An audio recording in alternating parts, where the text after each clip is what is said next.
Salamlar herkese dostlar. Bugün uzun müddət üzərində çalışdığım bir layihəni bağlama hekayəsini danışmaq istəyirəm. Toplamda bu layihənin mənə ə, xərci 35-40 min dollar arasında oldu. Ə, Keçən həftə, keçən həftələrdə əslində bağladığım bu layihəni toplamda 41 nəfərə satdığım, yəni real pul ödəyən müştərilər var idi. Və təəssüf olsun ki, bu layihəni bağlamaq məcburiyyətində qaldım. Yəni bəzən belə özüm bu hekayənin belə başındakı olan o başlığa baxıram, görürəm ki, məsəl üçün 41 dənə müştərisi olan və toplamda xərci o mənə 35-40 min dollara ərsəyə gələn bir layihəni niyə bağlayasan ki? Əslində burada məntiqi tərəfləri falan var idi mənim özümə görə. Ona görə əslində belə bir video çəkmək istədim ki, kiməsə bəlkə də təcrübə ola bilər. Yəni mənə çox mükəmməl bir təcrübə oldu. Biraz ağrılı bir təcrübə oldu, amma ki, çox maraqlı bir təcrübə oldu. Ona görə fikirləşirəm ki, video baxan insana da bəlkə də bir nəsə öyrənə bilər və yaxud bu səhvləri eləməyə bilər. Çox səhv elədim əslində bu proses boyunca. Dostlar, deməli, mən Deutsche Bankdan ayrılandan sonra özümə söz verdim ki, mən bu startup ekosistemini öyrənəcəm. Ümumiyyətlə bu startup mindına necə girə bilərəm, ümumiyyətlə özümü necə orada hiss edə bilərəm. Çünki o vaxta qədər işləyə təbii ki, startupların falan olub, amma tam belə özgün bir formada, tam belə azad bir formada necə startup qura bilərəm, onun haqqında və çox araşdırma aparırdım. Həm də paraleldə də biraz software engineering sahəsini, həm AI sahəsini də öyrənirdim. Keçən həftələrdə uzun müddət üzərində işlədiyim bir layihəni bağladım. Emotisco layihəsi var idi. O layihəni bağladım. Hardasa keçən ilin fevral ayında başladım mən bu layihəyə. Uzun müddət üzərində işləyirdim. Yəni dediyim kimi təxminən öz cibimdən, yəni bu bir startup layihəsidir. Öz cibimdən 30-40 min dollar, 35-40 min dollar arası bir ödəniş elədim. Amma bunun təbii ki, müəyyən bir səbəbləri var. Yəni söhbət ancaq nəyisə develop eləməyə, xərcləməkdən deyil. Yəni komanda büdcəsi falan deyil, amma burada elədiyim səhv xərclər falan da var. Bunu da qısa bir şəkildə qeyd edəcəyəm.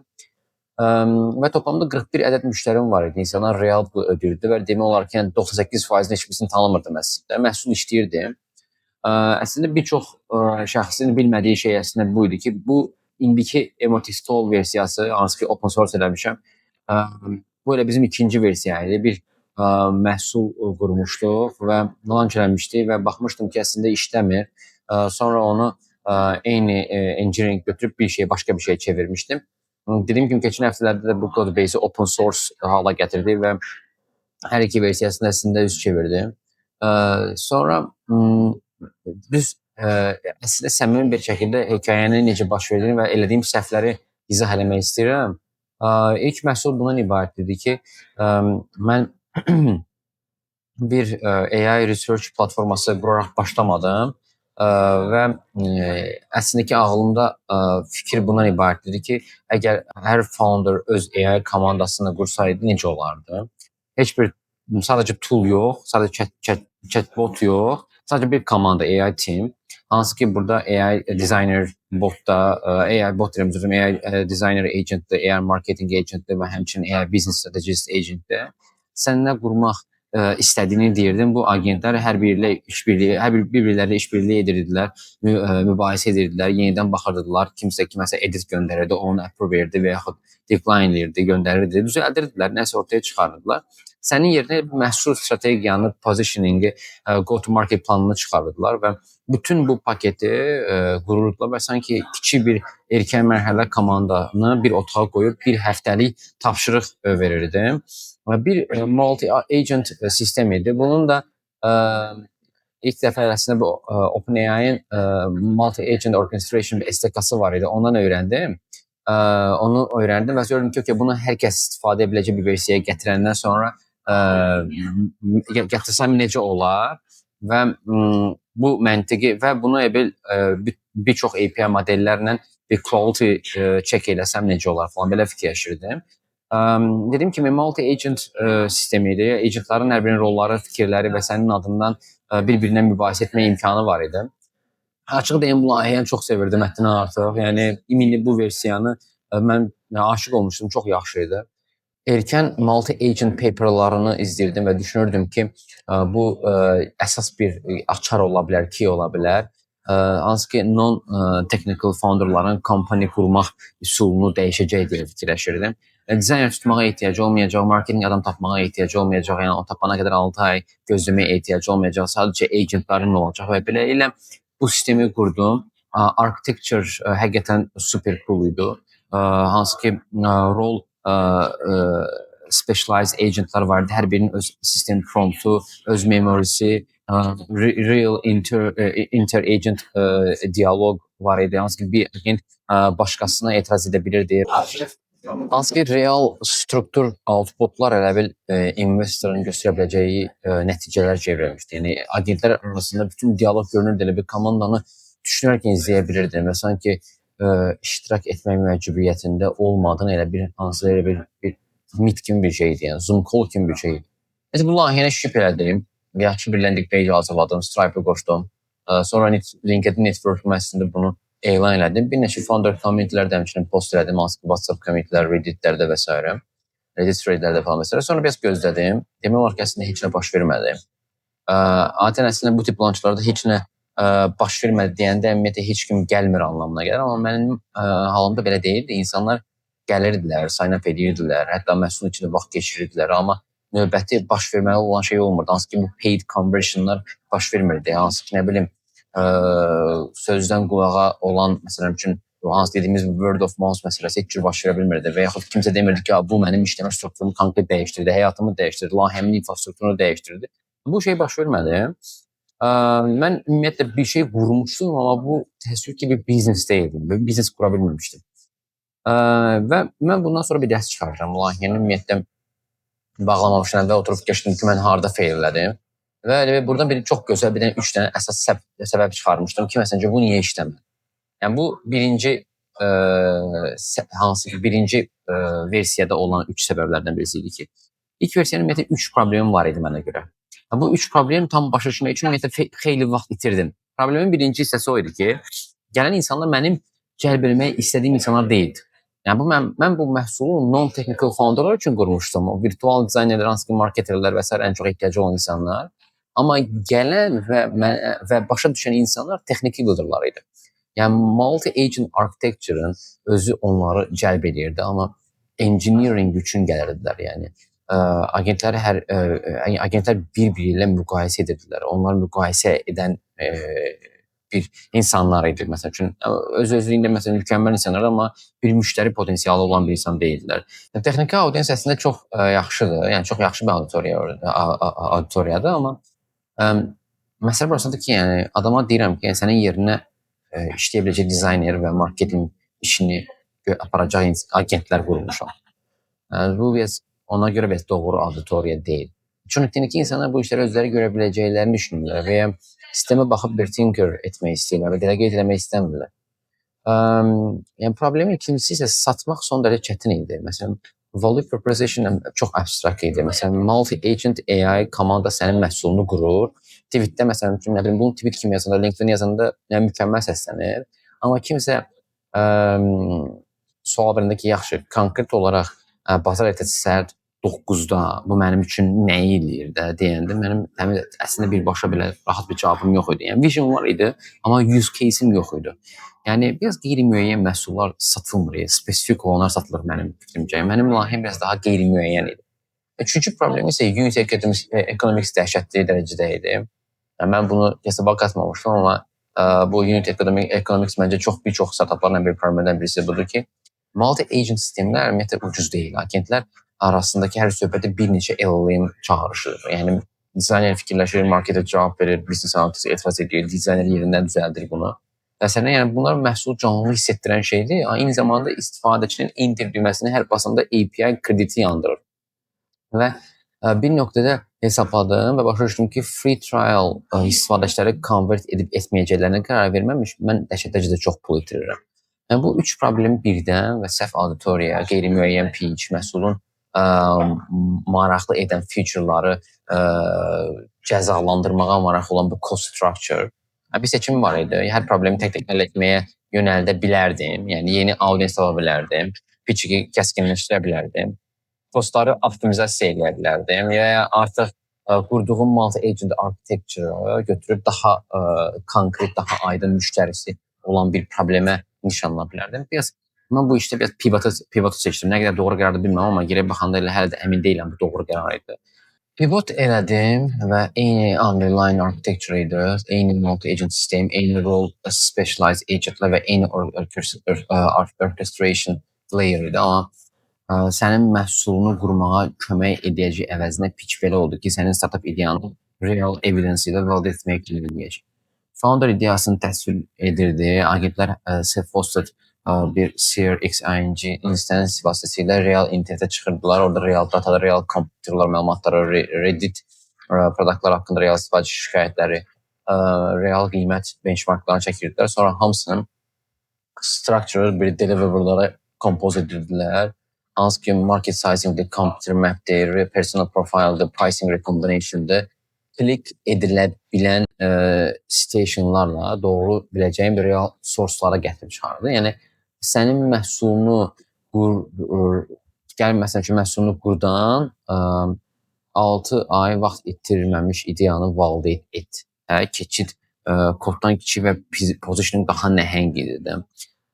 Biraz elə bir əvvəlki versiya biraz daha qeyri-müəyyən idi, amma 6 ay vaxt itirməmiş ideyanı validate et daha konkret idi. Hər founder dəqiq nə zaman validate etməli olduğunu bilir. Hər founder onu pis edib, hər founder etibar etmədiyi research report üçün overpay edib. Bu mənim həqiqətən göstərə biləcəyim bir bazar idi.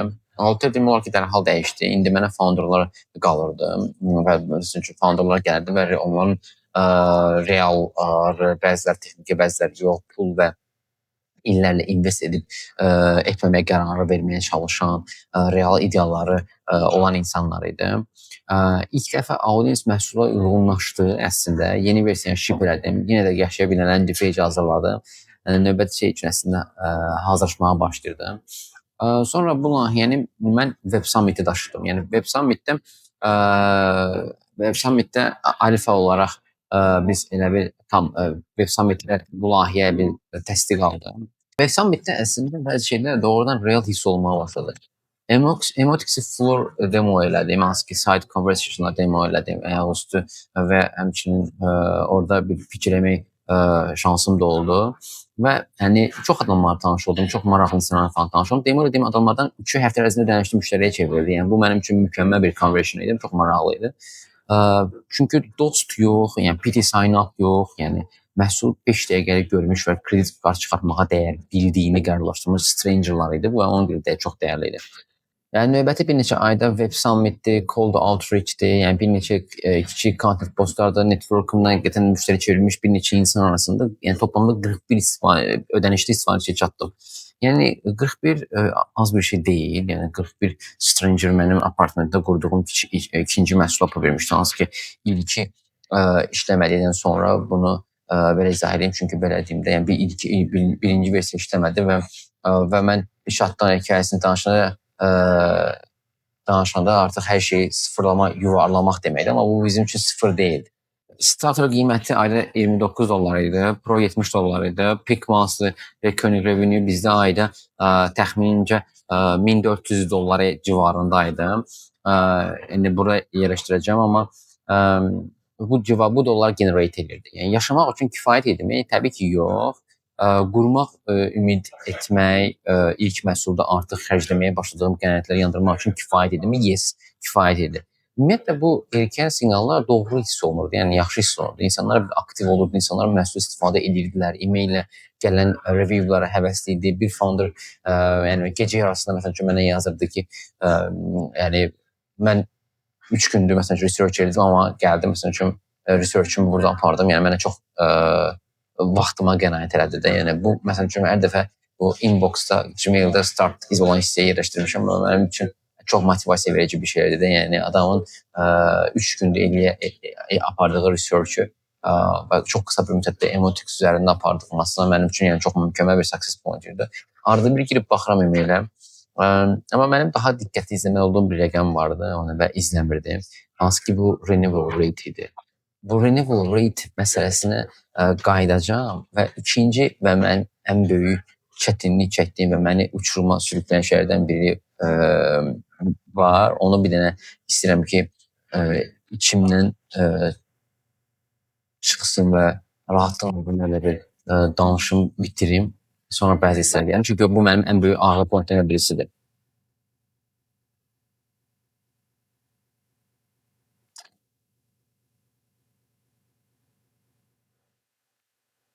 Dostlar, demək olar ki, heç kimin düzgün danışmadığı bir şey var və mən bunu deyən şəxs olmaq istəyirəm. Çünki bu mənim üçün doğrudan çox çətin və sonradan gec anladığım şeylərdən birisi olub gəldim bir period olaraq. Hazırda əlimizdə olan müəyyən bir tool'lar var. Hansı ki, Cursor'da, Claude və hansı ki, bu AI Assisted Development-in bütün evi dalğası olan hansı ki, tool'lar. Onlara bir müəyyən bir şeyi qurmağı zəhmətsiz hiss etdirirlər. Yəni, söhbət bir marketing mənasında yox, real əslində hər axşam mənasında. Mən 6 ay əvvəl bir həftə çəkəcək bir major feature bir oturuşda ship edə bilirəm də. Yəni, beləliklə, məsələn üçün, başladım ship eləməyə və ship eləməyə və ship eləməyə. Subscription tayarları, promo kod sistemi, founder lifestyle tracking'dir. Google Analytics integration elədim, Jira integration elədim, Meta Ads integration elədim, Figma integration elədim, portfolio dashboard elədim, ideal detail page elədim, suggestion generation elədim, email sequence retention engine mexanizması qurdum. Hansı ki, built-in SEO Analytics bir blog content management sistemi hazırladım. Yəni, buna nə ehtiyac vardı, onu həll edə bilmirəm, amma bir super admin paneli ki, yəni yerə baxanda özüm ödədiyim SaaS dashboardlarının yarısından gözəl idi. Yəni, hər feature ship etməyin bir progresi hiss olunurdu.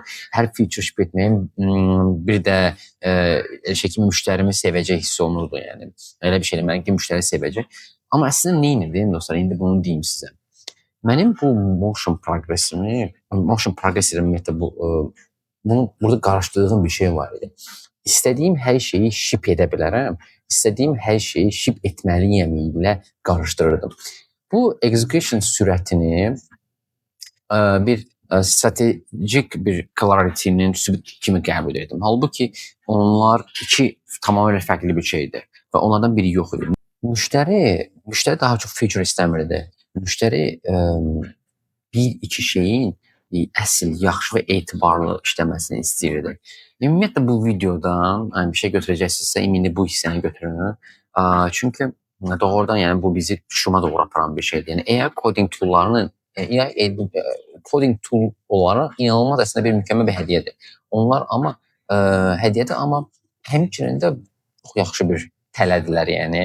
Səni dayandırıb düşündürən bir funksionu aradan götürürlər də. Mən qurmalıyam, mən bunu qurmalıyam ümumiyyətlə. Əvvəllər vaxt aparırdı, bir sketching edirdim, estimate edirdim, trade-off söhbət edirdim və bəzən reject edilmiş pull request lazım idi və bu bütün prosesə bir əzab idi. Eyni zamanda ciddi iş görürdü. Əhəmiyyətli olmayan bir feature'ları süzgəcdən keçirirdim və friction feature idi bu. İndi bunu qurmalıyam sualı 20 dəqiqə alır. Çünki 20 dəqiqədə sadəcə qurub baxa bilirsən və bu 20 dəqiqədə produktiv hiss olunur və sən bir winning istəyirsən, yəni istəyirsən ki, sən bir qələbə qazandır, amma bu qələbə deyil. Mənim bildiyim ən ucuz üsuldur səhv 6 ay keçirmək. Yəni, əgər bu tool'ları istifadə edən bir founder sənsə və istifadə etməlisən. Yəni, onlar bu arada inanılmazdır, inanılmaz mükəmməl bir həll yoldur. Amma sənə lazım olan disiplinin əvvəl ödənişli olan disiplindir. Hansı ki, yəni, dayanma disiplini. Kod mövcud olmamış bu future'dır və ya bu distraction'dır, sualını vermə disiplini. Çünki kod mövcud olduqdan sonra sən özünü onu ship etməyə daha maraqlı olacaqsan, yəni ona daha belə həyəcanlı olacaqsan. Bu, həmin o 6 ay və xeyli pul ödədiyim bir dərs idi, dostlar. Yəni, inana bilmərsiniz ki, mən kursorun əlavə kreditlərə nə qədər pul ödəmişəm də, yəni, inana bilmərsiniz, yəni, bəlkə də yəni, çox ciddi pullardan söhbət gedir, yəni, sırf gecə yarısı ağlıma hər hansı bir feature gəldiyim üçün, yəni, Web Summit-də mənə bir bəy yaxınlaşdı və mənə bir feedback listi verdi. Dedi ki, bu olsa. İnanırsınız, onu mən həmin həftə o feedbackdəki olan bütün feature hamısını elədim. Çünki əlimdə bunu eləmək çox çətin bir şey deyildi, yəni və o mənim potensial müştərim idi və fikirləşirdim ki, məsəl üçün mən bunların hamısını ona tətbiq eləsəm, bəlkə də o mənim bir müştərim ola bilər. Həmin günü yox, üzr istəyirəm, həmin həftə bütün feature'ların hamısını ona kursor istifadə edirdim. Yəni kursorda apardım, elədim də yəni. Çünki yəni o feature bəlkə də o müştəri üçün bəlkə də çox böyük bir şey kimi görsənir, amma mənim üçün çox böyük bir şey kimi gəlmirdi. Yəni kursorda bunu demək mənim bir hadisə bütün testimlə falan bərabər bir həftəmi aldı. Bu renewable rate məsələsinə qayıtmaq istəyirəm və ya dediyim hansı ki, bu əsas bu renewable rate qaçırdığım hissəyə qayıtmaq istəyirəm. Bir churn etmiş müştərilərin əslində oturub söhbət edirdim, yəni oturub söhbət edirdim. Yəni düz dəfələr dərindən baxırdım, gördüm ki, bildiyim bir cancellation reason varmı, onu oxumağa başlayırdım və doğrudan nailici cavablar var idi. Məhsul pis deyildi, yəni dostlar, məhsul doğrudan çox yaxşı idi, amma insanlar gedərkən deyirdilər, yəni çıxarkən deyirdilər ki, yəni məhsul yaxşıdır, yəni pis deyil, yaxşıdır. Amma gedirdilər. Sonra mən bunu analiz etməyə başladım və gördüm ki, mənə ödədikləri bu $29 əvəzində adamlar, yəni belə deyim də, 2-3 həftə sonra, yəni Cloud Gemini Perplexity-dir, yəni update push edirdi və bu update'lər mənə ayda $29 itizdirirdi.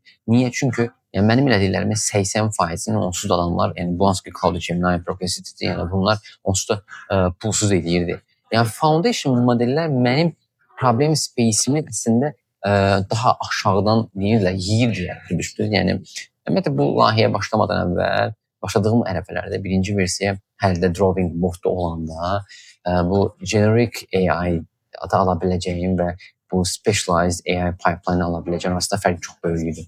Bazanın forması belə olanda sənin modun olmur da, yəni sənin beta testin var. Sən foundation model şirkətlər üçün bir eksperiment yürüdürsən və onlar hansı orchestration patternlərini işlədiyi və hansı structure outputdan insanlara gerçəkdən istifadə etdiyini, hansı agent topology-ni real müştəri yaşadığını izləyirlər və işləyən patternlərin default davranışları absorb edirlər və sənin tutduğun model onların free trialına buraxdılar. Bunun risk olduğunu birinci günə bildim əslində. Özüm demişdim ki, pipeline dərinliyi və ixtisaslaşması kifayət əhəmiyyət verəcək və əhəmiyyət verirdi bu arada. Sadəcə kifayət qədər deyildi. Yəni istifadəçinin başqa tabda açıq tutduğu rəqib qarşısında yox idi. Yəni 5-ci ayda ümumiyyətlə bu riyazi tərəfi çox aydın idi. Emosional tərəfləri əslində çox aydın olmasın, yəni riyazi tərəfi çox aydın idi. Hansı ki, Məhsin faktiki göstərdiyi bir şey var idi. Yəni bu hissəni ümumiyyətlə atlayırıq. Yəni reallıq idi ki, məsəl üçün event postlardır, boss fillərdir, nə bilim, Web Summit və bir neçə başqa olan eventlərdə hansı ki, biz orada startup kimi, participant kimi tiketlərdir, qoşuluruq və reislərdir, otellərdir, demo üçün hansı ki, müştərilərlə danışdığım zaman xərclədiyim bütçələrdir. Hər iki məhsuldakı API kreditlərdir. Multi-agent birinci versiya xüsusilə bahalı idi və ikinci versiya ucuz deyildi.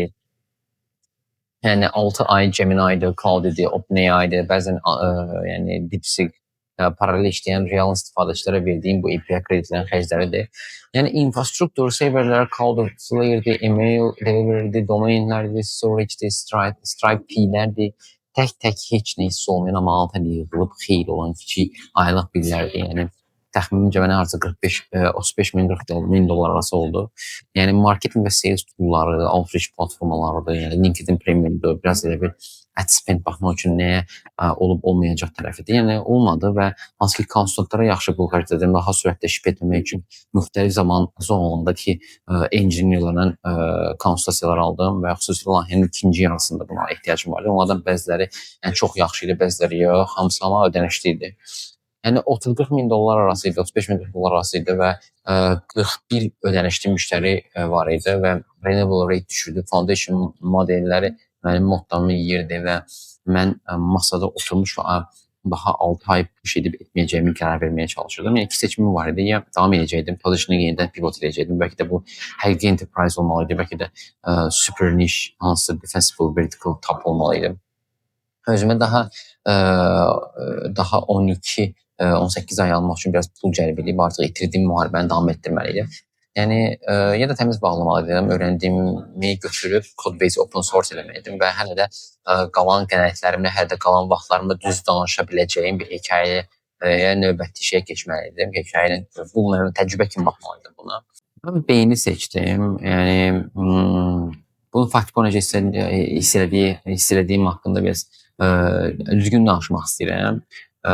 Yəni təxminən 2 həftə özümü çox uğursuz hiss elədim. İnsanlara deməkdən çəkindim. Biraz elə bir Twitter scrollayıb raise rounderları, milestone'ları post edən başqa founderları gördüm və özümü çox pis hiss elədim və 3 dəfə özümü qərardan caydırmaq üzrə oldum əslində. Amma bir startapa bağlamaq founder kimi uğursuz olmaqla eyni şey deyil.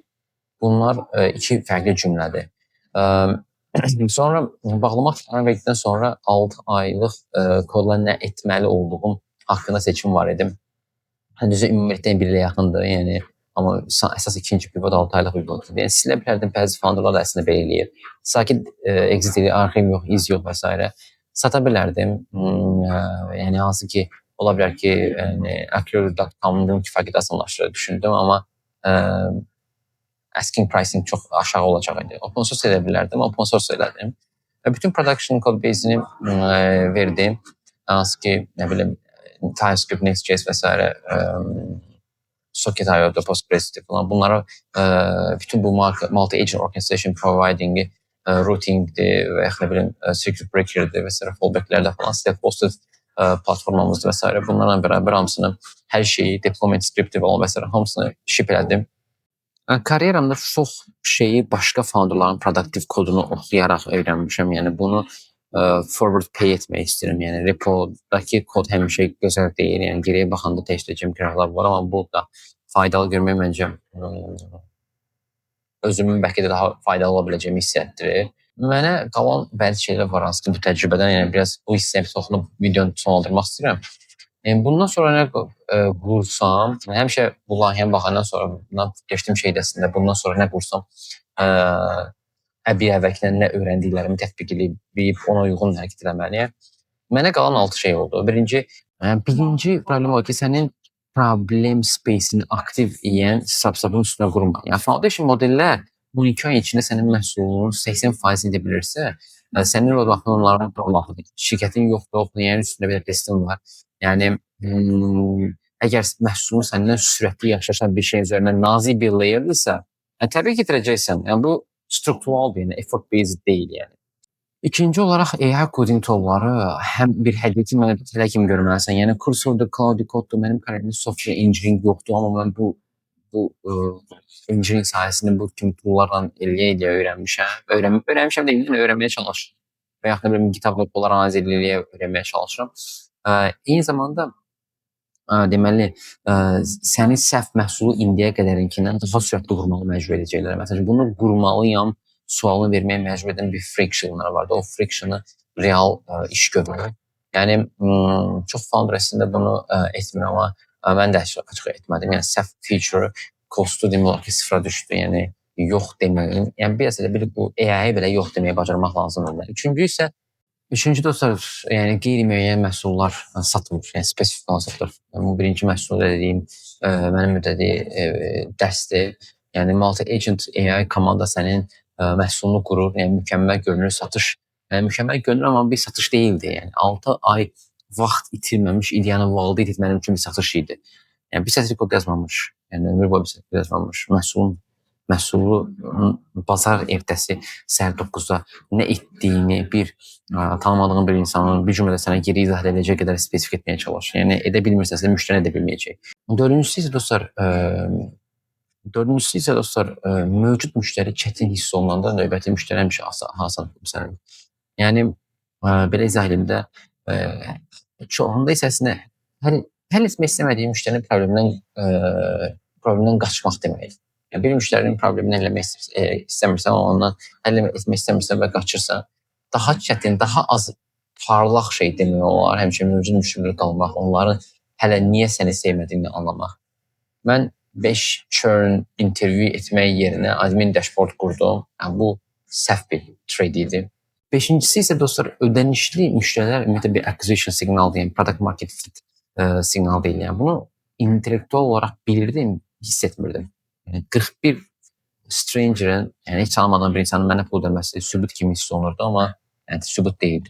Bir şey yetərincə cəlb edici olduğu üçün sınamağa dəyər warm siqnal idi. real siqnal əhəmiyyətli olan onların girib qaytırmağı dostlar. Hansı ki, retention dediyimiz hissəsi və ya renewal rate dediyimiz hissəsi. Yeni sign-uplar maraqlı idi. Hələ fərqi başa düşmürsənsə, yəni sənin SaaS-ın yoxdur, sənin əslində paid demon var idi. Altıncısı isə təmiz shutdownlarla karyeranı qurmaq. Yəni mənim daha 6 ay və ya nə bilim 12 ay push edən bir versiyam var idi. Amma o məni şəxsi bir burnout və ya roka apara bilərdi. Yəni onu 6 ayda bağlayan, open source edən və struktural problem aşılasından bir versiyama yönəldim. Bu şəxsə bir başqa insanlar söhbət şey qurmaq istədiklərinin əslində biridir. Yəni ola bilər. Hamısı təmiz, yəni co-founderlardır, future employerlardır. Yəni bunlar exit-ə hörmət eləyir. Yəni heç biri otağı oxuya bilməyən founder-a hörmət etmir yəni. Yəni görmək lazımdır, yəni oxuya bilmək lazımdır, anlamaq lazımdır mənim fikrimcə. Təmiz seç, rahat hiss olunandan əvvəl, yəni özünü tam rahat hiss edəndən sonra, yəni sənə uyğun olan, təmiz olanı seç, versiyanı seçməyə çalış. Yəni bu 6 dənə qazandığım təcrübə, bəlkə daha da 10 dənə var, amma bunlar tatu eləyəcəyim, bədənimə tatu eləyəcəyim şeylərdən birisidir. Yəni əgər ağlımda bir fikir olsam, bu 6 dənə şeyi tatu elətdirərdim. İndi nə edirəm, nə üzərində işləyirəm? Əslində heç bir şey üzərində işləmirəm. Hazırda bu dəqiqə bir detoks eləməyə çalışıram və qazandığım bu təcrübəni çox yaxşı öyrənməyə çalışıram və ağlımda təbii ki, mənim ideyalar falan var, amma bu özü də bir tələdir. Bir şey bitməmiş bir şeyin üzərinə keçmək yox. Hazırda bir dəqiqə həmin qazandığın təcrübədən nəsə öyrənməyə çalışmalısan. Yəni hazırda müəyyən bir müddətdir ki, oxuyuram, oxumağa çalışıram, çoxlu insanlarla söhbət etməyə çalışıram. Müəyyən bir nələrsə təzədən öyrəndiyim bu təcrübələrdən daha da nələrsə öyrənməyə çalışıram.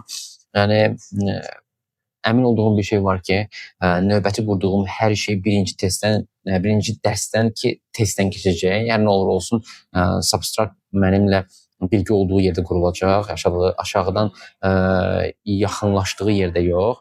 Və əgər üzərində bir işlədiyim bir ideya varsa, yəni bu hekayədə sənə faydalı bir şey var idisə, təbii ki, onu da çox eşitmək istəyərəm. Və bu videodan nəsə əldə etdinsə, edə biləcəyin ən faydalı şey eşitməli olan bir başqa founderla paylaşmaqdır. Mənim üçün vacib olan alqoritma budur. Belə dostlar, bu mənim hansı ki, bu çox başa gələn bir startup kill hekayəm idi. İzlədiyiniz üçün çox sağ olun. Bir sonraki videoda görüşənədək özünüzü qoruyun, özünüzə yaxşı baxın.